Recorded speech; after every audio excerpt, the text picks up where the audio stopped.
կառավարության տեղեկատվական նշանի։ Անվտանգության կանոնների իրազեկումից ու հրահանգավորումից են սովորաբար մեկնարկում այցերը Զանգեզուրի պղնձամոլիբդենային կոմբինատում։ Այս անգամ ընկերությունը հյուրընկալել էր Ազդակիր Աճանան բնակավայրի միջնակարգ դպրոցի աշակերտներին։ Նրանք ուշադիր լսեցին, ստացան արտահագուստը, արտաքին պաշտպանիչ միջոցներն ու ճանապարհվեցին դեպի բացհանք։ Ոգևորությունը մեծ էր, առաջին անգամ էին կոմբինատում։ Ծովի մակարդակից ավելի քան 2000 մետր բարձրությունից դպրոցականներն առանց աչք կտրելու եւ համակ ուշադրությամբ հետևեցին արտադրական գործընթացին։ Կոմբինատի մասին գիտեի այն, չէի պատկերացնում, որ այսպիսի գեղեցիկ կլինի։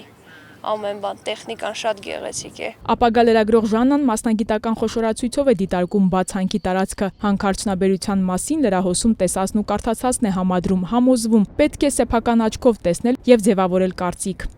Որտեղ կա հնարավորություն գնալ, մասնակցել, ես միշտ փորձում եմ ընկերով Անիսյանի հետ, մեր տնօրենի հետ գնալ։ Մենք տեսանք այստեղ խնամված վիճակը, մեզ դա ներկայացրեցին, որովհետև հիմա սոցիալական դաշտը շատ է ու խոսողներն են շատ այսպես ասած, իրենց կարծիքը որ հայտնում են, ու եթե բոլորին հավատանք, շատ կարծրատիպեր կհավաքվի, դրա համար ավելի ճիշտ է ինքնուրույն դա ստուգել եւ հասկանալ, թե որ լրահոսին ենք հետևում։ Հաջորդ կանգառը հարստացուցիչ ֆաբրիկայում էր, այստեղ նրանց զարմացրին հսկա սարքավորումների աշխատանքը։ Տարածաշրջանում շատ արդիական է այս մասնագիտությունը եւ այստեղ այցելը տալիս է իր դրական կողմերը, որպեսզի աշակերտները կարողանան մասնագիտական կողմնորոշվել, ովքեր դեռ կողմնորոշում չունեն։ Ես ընդհանրապես ոչ մի պատկերացում չունեի, թե որտեղ եմ գալիս, բայց եկա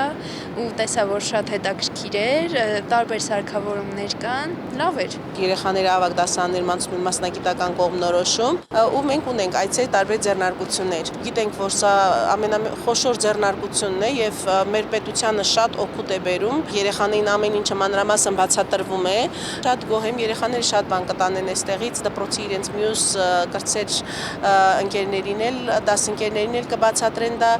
Զանգեզուրի պղնձամոլիբդենային կոմբինատը առանձնահատուկ ուշադրություն է դարձնում Ազդակիր համայնքներին եւ Աճանանը բացառություն չէր։ Կոմբինատ կատարած այցից հետո ընկերության աշխատակիցներն ու դպրոցականները համատեղ ուժերով ծառատունք իրականացրին դպրոցի բակում։ Մի քանի տասնյակ տարբեր տեսակի ծառեր, թփեր եւ վարդեր տնկվեցին վերջերս հիմնանորոգված կրթօջախի տարածքում։ Խոստանում ենք, որ պիտի անպայման ջրենք ու մեծացնենք, որպեսզի հետո կարողանանք էլի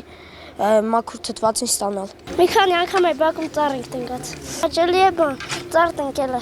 Ծառը թթվածին է տալիս, մենք էլի ենք տալիս ենք ասած ու գազ։ Միջոցառման նպատակն է հիմնականում, որպեսզի երեխաների մոտ արթնանա այդ պատասխանատվությունը եւ սերը, ինչի նաեւ ոչ բուսականության շրջակա միջավայրի հանդեպ։ Հիմնականում նա ընտրվել է մշտադալար տեսակներ, տույաներ, սամշիտներ, հայերեն տոսախ,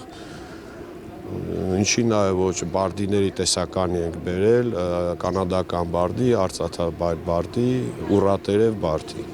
որոնք շատ իրանց վեգետացիայի շրջանում շատ գեղեցիկ են։ Իրանց պահանջում է ոռոգում եւ փխրեցում։ Դպրոցի բակից բացի Զանգեզուրի պղնձամոլիբդենային կոմբինատի նախաձեռնությամբ վերջին ամիսներին կանաչապատում է իրականացվել նաև Աճանանի տարբեր հատվածներում։ Նախաձեռնությունը շարունակական կլինի, վստահեցնում են պատասխանատուները։ Հեյմինե Միքայելյան, Ռոբերտ Օհանջանյան, Արթուր Հայրապետյան, Սյունիք լուրեր։